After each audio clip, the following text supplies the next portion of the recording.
As a great-grandma to nearly 30 kids, Judith Wolf's home looks like you may expect, covered with photos of her babies.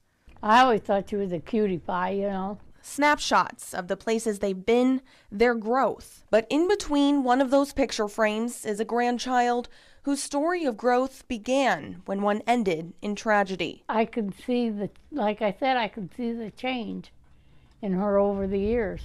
Those years spent here at a maximum security prison in central Indiana.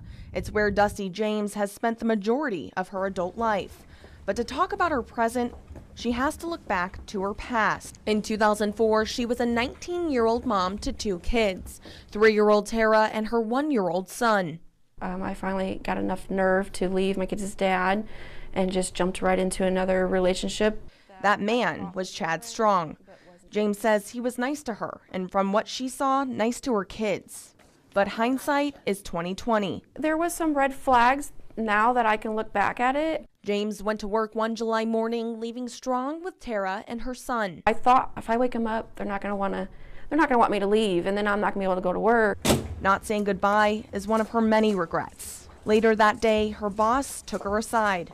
And she's like, your boyfriend just called, something happened to your daughter, he's coming to pick you up. When Strong arrived, Tara was in the back seat. She looked like she was sleeping, but she looked like a porcelain doll.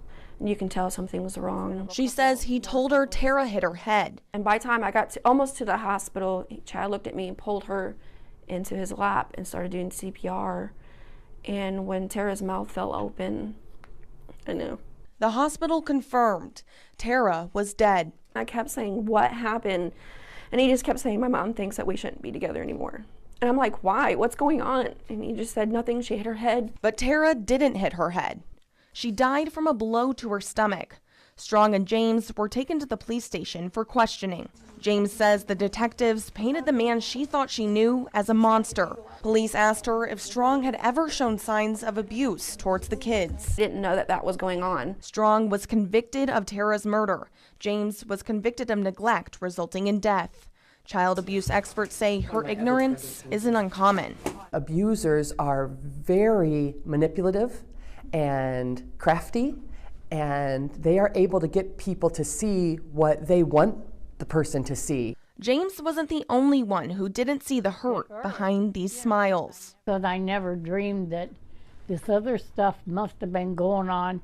I still feel like I'm in a dream. But it's not a dream. It's a nightmare that she can't wake up from. Her son went into the foster care system and was later adopted. He's 15, so, you know, I missed out on everything. But he's got a mom, he's got a dad, and I feel like he deserves better. Do you think about Tara? Every day. Almost all day, every day. The photographs of her little girl will eventually start to fade, but she says the pain hasn't dulled at all. When they say that, like, every day it'll get better, time heals, I don't think so. It's that pain that compels her to share her story, to prevent others from walking the same path. I do still feel like I deserve what I get. I want to give back what I wasn't able to before.